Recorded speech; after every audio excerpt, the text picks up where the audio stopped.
You think Crash 4 looks out of interest? You know, I was gonna make a video about it, but then I kept on waking up at 4 in the afternoon, so I never ended up making a video about it.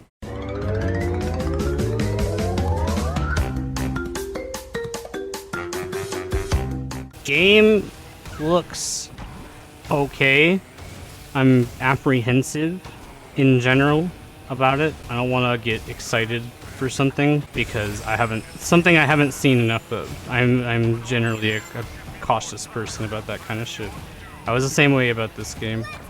I don't entirely like the art style. It is okay. I'm really not sold on the Coco design. People like fucking apparently pop off on other people for daring to say that the new Coco design isn't very good, but I'm gonna fucking say it, so get mad if you want to. I don't like it. Crash looks strange as well. Like, they're like almost opposites. They're like, Coco has this massive fucking chin. Her head is super big, and then it's got this tiny little neck. This tiny little like long neck. And then Crash has no neck at all. No chin, no neck. He's just one solid mold from lower lip to chest.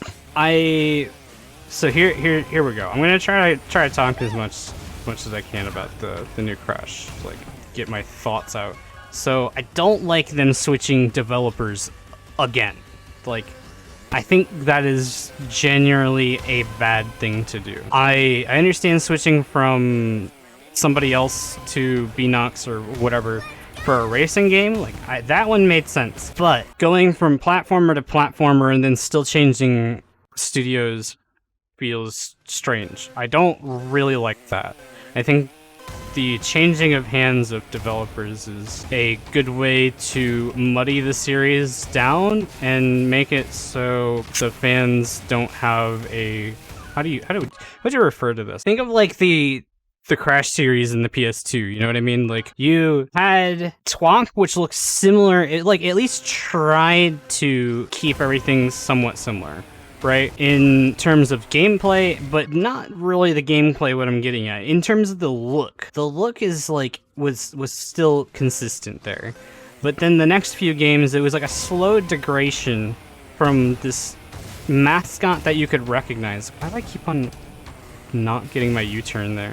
You know what? Whatever. The mascot eventually becomes unrecognizable, is what I'm getting at here. Like, the gameplay and mascot eventually becomes unrecognizable as it switches between hands, and different art directors get a hold of it and put their own spin on things. And I find that to be a concern. Yeah, I mean, obviously, when you talk about, like, the super later on Crash games, you got fucking tattoos and babble and everything. He was just a completely different character from what he was in like Crash 1 through 3. So that's bullet point number 1. I don't like that. It worries me, especially since I feel like the Insane Trilogy felt decent enough as a platformer that I don't entirely like the changing of hands about it, because it's gonna seem like almost a remake of a remake. So you have in the Insane Trilogy, they basically like rebuilt from the ground up, but tried to mimic the way the game felt, right? And now you're gonna do that again by rebuilding the game from the ground up under a different developer, and the game is inevitably going to feel somewhat different in terms of the gameplay. And I think that that's another problem. It was nice with the first 3 games, and then even in the Insane Trilogy, where if you played the first game of the trilogy, you could go and play the second game or third game. Why did I reset? Or I was trying to reset.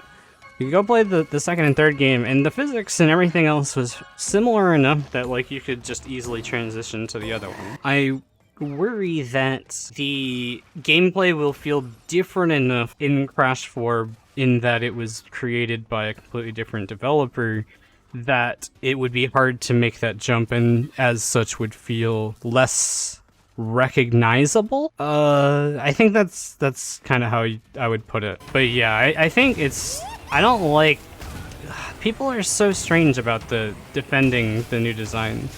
Like, I think it's valid to complain about them. I think some people go overboard, but I think it's a valid complaint in general because as a graphic designer, something that's consistent and recognizable is important. It is part of the brand, if you will. But it's not something that's much of a big deal, usually from point to point. Like I was referring to with the games from the PS2 era, they started out one way and slowly devolved into a different look. If you went point to point, you know, from game to game, they remain relatively recognizable, but like if you were to look at the first game and then the last game, they were borderline unrecognizable. Okay, so all of that was part of the first topic about Crash 4 that I had to talk about. Second topic is the atmosphere and the story. Well, we'll talk about the atmosphere first. I adore the atmosphere. The atmosphere that they showed off in the gameplay trailers that I saw. They're single. There's one gameplay trailer and there's a regular trailer. Shows a like ice cavern-esque area, a future-esque area, but most importantly, a return to the like Mega Mix Mania Badlands, which is just like my favorite aesthetic. So I'm super glad to see that that's making a cameo and they're revisiting that, because that is chef's kiss. Like I'm super happy with that. And then so far, like I think the level designs are good, which I guess is something else that I was trying to get at with Vicarious Visions. Vicarious Visions did a really good job of Stormy Ascent and then Future Tense, especially Future Tense being basically a brand new level. I thought they did a fantastic job, and I really was kind of annoyed that they wouldn't get their chance to flourish and continue their level designs, because I feel like they definitely earned the right and respect to do so with Future Tense. Like that was a completely OC level basically, and I think it ended up very cool. Then the storyline, I don't care how much people don't like this. I like that they're ignoring everything post Crash 3. I am so fucking happy that I don't need to understand the deep lore of fucking mutants and titans to understand anything about this game, because Jesus Christ. That was such a smart move to just reboot the series from there. I haven't even come close to PBing, by the way. I've only gotten like 119. I would have rather, if they wanted to continue where they left off, like back then, I feel like they wouldn't have had much of a choice except to remake all of the games in between. You know what I mean? I think it would have been too confusing for people that are remotely interested in the series to go from, you know, like, okay, here's Crash 3, now we've got like 10 new characters. Like, they would have to find a way to introduce those new characters and make it feel somewhat relevant. I really appreciate that it almost seems like a parody, in a sense, of Twok. You know what I mean? With the mask. That's why a lot of people are like, oh yeah, Crash 4 is like if the player gets the 105% ending in Crash 3, and then T-Walk is if they don't get the 105% ending. Because it makes sense. God, it's so fucking warm. And it's also 4:30 in the morning. What the hell? Yeah, I mean, I thought it was funny.